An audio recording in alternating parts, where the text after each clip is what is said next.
पुश्तैनी प्रॉपर्टी पर 8 से 10 बिजनेसमैन कब्जा कर रहे हैं। हाई कोर्ट और एसटीओ कोर्ट के ऑर्डर के बाद मैंने कब्जा खाली कराने की पहल की है। म्यूनिसिपैलिटी से भी परमिशन है, फिर भी बिजनेसमैन का एक ग्रुप गड़बड़ी कर रहा। उसका आरोप है कि श्रेयाश्री दत्ता मालदा के इंग्लिश बाजार में वार्ड नंबर 19 में मौजूद ज्वेल हाउस के मालिक जुएदीप दत्ता की पोती है। बुलडोजर वाली घटना को लेकर के मालदा की पॉलिटिक्स पहले से ही गर्मा गई है। बीजेपी और दूसरी विपक्षी पार्टियां मैदान में उतरी हुई हैं। जिले की विपक्षी पॉलिटिकल लीडरशिप ने तृणमूल द्वारा चलाए जा रहे इंग्लिश बाजार म्यूनिसिपल अथॉरिटी पर उंगली उठाई है। इसके साथ ही मालदा बनिक सभा भी आंदोलन की राह पर है। ऐसे में श्रेयाश्री दत्ता की मांग ने बिजनेसमैन की भूमिका पर सवाल खड़े कर दिए हैं। श्रेयाश्री दत्ता वकील अमिताभ मित्रा ने कहा कि बिल्डिंग की मालिक श्रेयाश्री दत्ता है, वे कानूनी तौर पर इस पर कब्जा किए हुए हैं। उनके पास इस प्रॉपर्टी में रहने का कोई सबूत नहीं है, वे असल में जबरदस्ती वहां हैं। इसीलिए हाई कोर्ट और एसटीओ कोर्ट ने श्रेयाश्री दत्ता के पक्ष में फैसला सुनाया है। वे दूसरे लोगों की प्रॉपर्टी पर गैर कानूनी तरीके से कब्जा करने के मकसद से इतना हंगामा कर रहे हैं। আমি শ্রেয়সী দত্ত, আমার বাবার নাম লেট জয় দত্ত এবং আমার দাদুর নাম দ্বিজপদ দত্ত। আমার ওই সম্পত্তিটা পৈতৃক সম্পত্তি এবং আমি উচ্চ মাধ্যমিকের একজন ছাত্রী। আমার পরীক্ষা কিছুদিনের মধ্যেই। ওই প্রপার্টিতে কয়েকদিন ধরেই অনেকগুলো দোকানদার বেআইনিভাবে ওখানে রাখা রয়েছে এবং দখল করে রেখেছেন এবং আমার কাছে হাইকোর্টের অর্ডার আছে এবং মিউনিসিপ্যালিটিরও অর্ডার আছে যে আমার আর ওটা ওই বিল্ডিংটার জন্য এবং এইটার জন্য আমি মুখ্যমন্ত্রীর কাছে আমি উনার কাউন্সিল করব অবভিয়াসলি।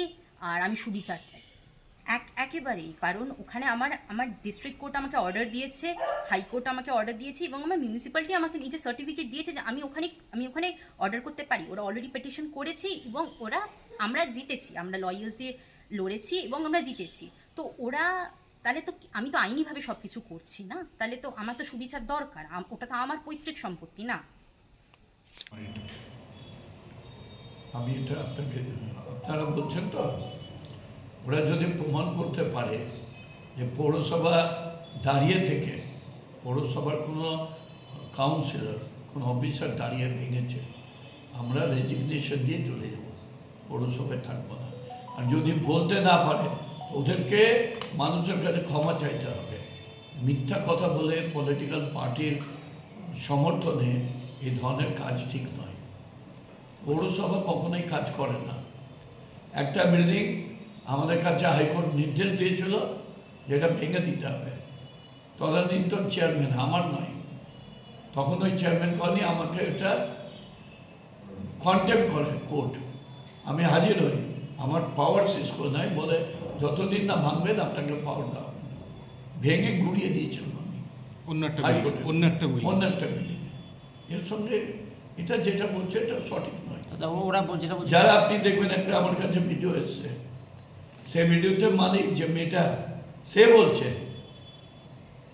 আমি ভাঙার জন্য বলেছি।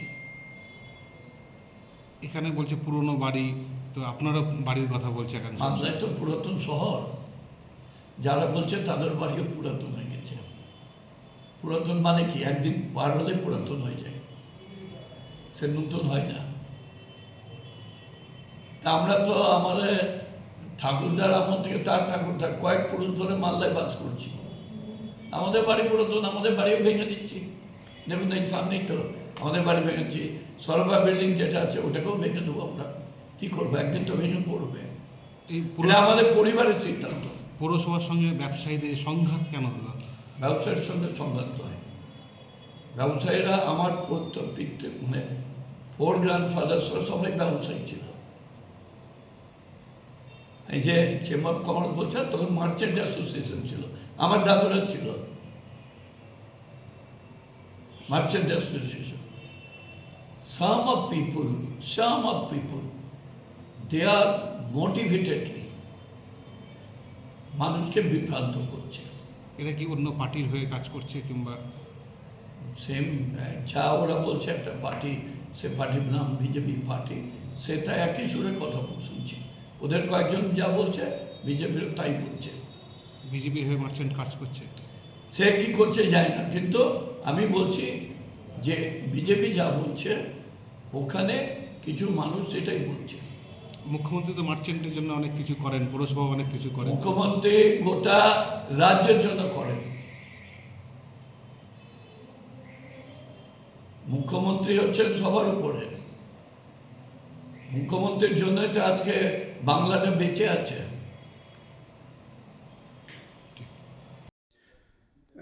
আমার প্রতিক্রিয়া নিতে এসছেন জয় লজের বিষয়টা নিয়ে।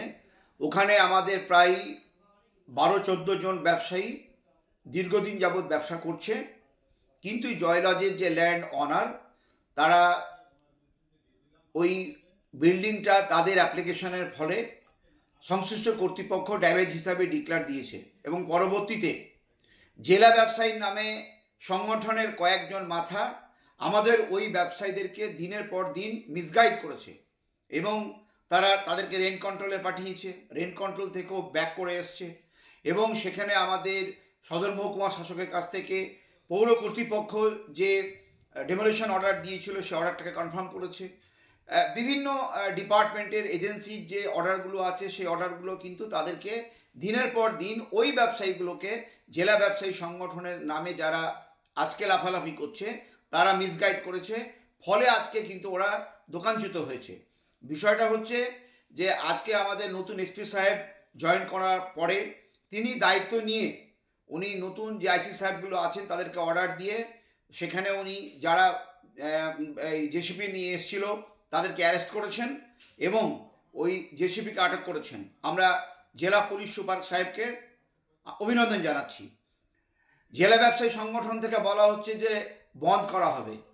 প্রশ্নটা হচ্ছে বন্ধ করতে হলে তাহলে তো আমাদের নেতাজি পৌরবাজারের সেক্রেটারির প্রতিক্রিয়া কী আছে আমাদের জানা দরকার। তারা কি বন্ধের পক্ষে? প্রশ্নচিহ্ন। আজকে দেশবন্ধু চিত্তরঞ্জন মার্কেট তার সেক্রেটারির প্রতিক্রিয়া কী আছে এটা আমাদের জানা দরকার। তারা কি বন্ধের পক্ষে? কিংবা নেতাজি কমার্শিয়াল মার্কেটের সেক্রেটারি, এই সেক্রেটারি কি আদৌ ছিল নাকি তাদের কোনো রিপ্রেজেন্টেটিভ এই সমস্ত কথাবার্তা বলে বিভ্রান্ত করা হচ্ছে।